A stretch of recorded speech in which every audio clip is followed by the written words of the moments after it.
Yo, what is up guys? I'm bringing you a brand new video, and this time we're going through some Striker Awakening PvP add-ons. I'm also going to talk briefly at the end of the video about some PvE changes that I'd make to the add-ons. But let's just get right into it, I suppose. So, skill add-ons for PvP. If you guys watched my last video on Striker, I talked about an Awakening Striker PvP combo, and you're going to want to probably watch that video to understand a little bit more as to why we choose these add-ons, but essentially all of these abilities are used in the Striker combo that does the most amount of damage possible. And we're going to start off talking about the first add-on, Crimson Fang. Generally, after you get a catch, you're going to start with a Crimson Fang afterwards to debuff your target. It has a negative DP buff on the actual second hit of this skill itself, and then there's also the all DP minus 15 on the first hit when you put the add-on. And then there's also the attack speed bonus that you get that will help you do your combo faster. Now, after a Crimson Fang, you usually go into rampaging, and having accuracy and evasion rate is really useful for fighting, obviously, evasion enemies. And so it's going to help quite a bit for your non-clone skills to get a little bit more hit rate. After that, you usually go into an Autumn Blaze. Extra human damage for 10 seconds is really nice, plus the bleed for the rest of the combo is also really nice. After Autumn, you go into a Skull Crusher, which is the critical hit rate plus 20% and attack speed plus 7%. You re-up that buff from your Crimson earlier in the combo so that you can continue to have 7% for the rest of it. After that, you go into a Spiral.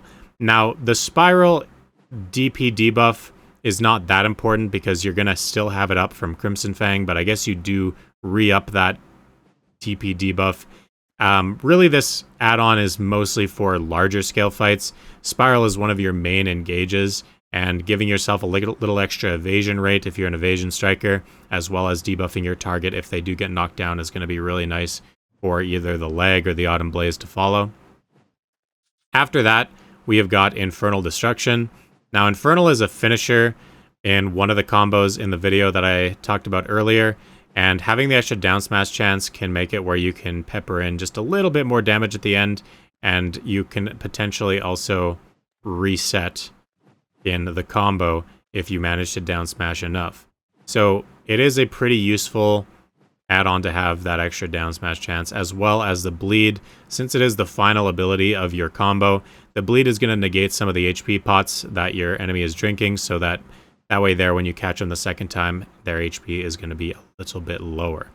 But that's pretty much the justification for PvP combos and PvP add-ons. Now, let's talk a little bit about what I would change for PvE.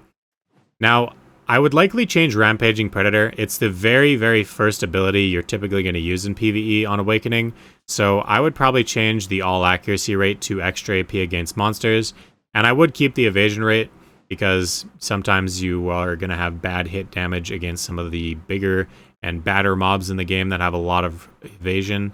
So I would definitely keep the monster damage on there.